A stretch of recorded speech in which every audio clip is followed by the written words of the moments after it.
So, in going through the process of growing up, it's so easy to get caught up in negative self-comparison. Guilty.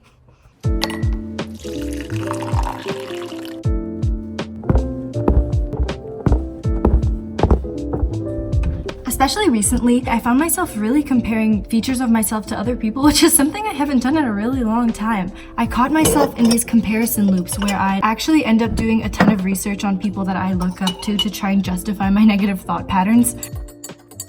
Like, oh, that person's achieved so much, I could do more, and I'm kind of masking that as self-development, but that's just negative thinking.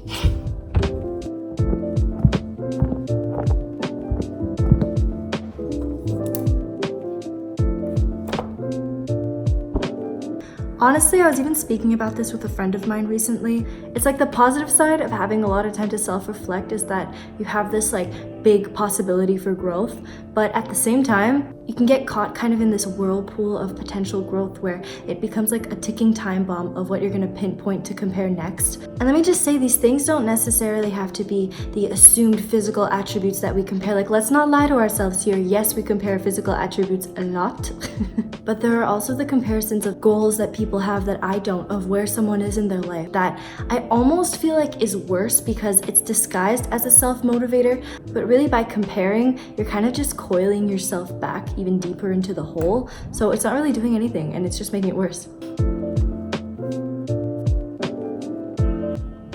You know what's weird too is that for some reason I kind of feel embarrassed talking about this, even though we're kind of programmed to compare ourselves to others. I don't want to ever starve myself of potential growth, but I can also acknowledge that it just feels like shit to suck yourself into that comparison loop, whether it's for something as big as not feeling validated as a person or something as stupid as I hate my cheekbones. So for the last couple of days, I really kind of zoomed into what I was comparing because I realized this is something I've really improved over the years. No one's perfect. I'm saying this from an idealistic standpoint, but I got some tips.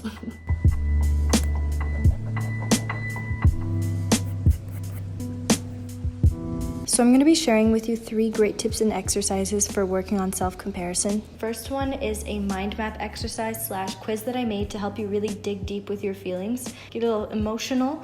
Number 2 is a noting exercise, and number 3 is a self-timer technique. So let's do it. So what I want you to do is write down every single person that you genuinely compare something in yourself to, and don't lie to yourself. Be honest. If you're embarrassed about who you compare yourself to, write it on your phone and then just delete the thing from your notes. Sometimes we have a tendency to kind of hide the things that we don't want to face. Relatable. But be honest with yourself in who you compare to, because you're comparing yourself to that person at the end of the day. And then, right next to their name, write down what it is you're comparing.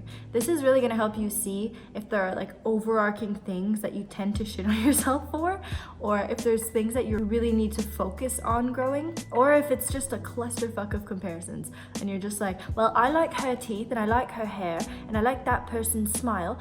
But then you can see, is it more physical, is it more intellectual, you know? Okay, so now look at what you wrote down, who you're comparing yourself to and what you're comparing, and see if there's some kind of, overarching idea. As I was saying before, do you tend to really focus on things on your face? Do you tend to focus on people's bodies? Does it have to do with a specific part of life?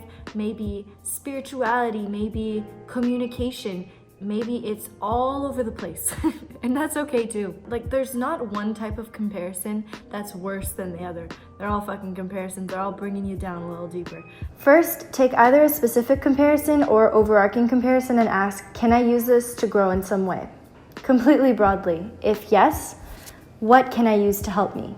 Jot down any answer you think for that. If not, okay, then what is it feeding in me? What part of my ego is this feeding? If you think you can grow in some way from this, write down bullet points on specific things in your life that could change, and then be honest. Underline honest. Do these things actually improve my life? Or are you convincing yourself that it is? What is the honest, truth hurts answer to this? Only you really know. If yes, do it, practice it, allow this thing to help you grow in life. If not, that's fine. So let's go back. What is it feeding? Once you've come to the conclusion that it's feeding one or maybe several unhealthy things, ask yourself how you can learn from this. Is there a lesson you can learn? Hint, there always is. And once you write that down in either a sentence or an entire journal entry, honestly, sometimes it depends, ask if this lesson could actually, underline actually, help you become your best self. If so, learn that lesson. Practice reminding yourself of it. Keep working towards learning and growing. And if not, then what were you feeding by thinking that lesson could help? Dig deeper. Side note, if you want a copy of this, my Instagram is @sarah.alnemer. Feel free to send me any message and I'd be more than happy to send it over. So noting is a practice I learned through meditation, but it can be applied any time to learn how to better interact with your thoughts. Basically, I want you to visualize 2 bins in your mind. One is for thinking and one is for feelings. Whenever a thought comes up, try picturing yourself watching that thought and placing it into the bin it belongs. Once it's in a bin, focus on the feeling of your breath until the next thought arises, and just keep doing the same thing for a couple minutes every time you feel your mind racing. I'm feeling nervous or sad, feeling. I wonder what I'm gonna do later, thought. I'm tired, feeling. Where's my camera, thought. You get the point.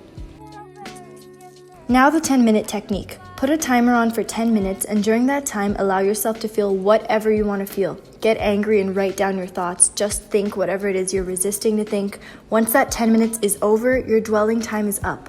This technique helps you realize over time that actually letting yourself feel your own emotions is what helps you let go of them.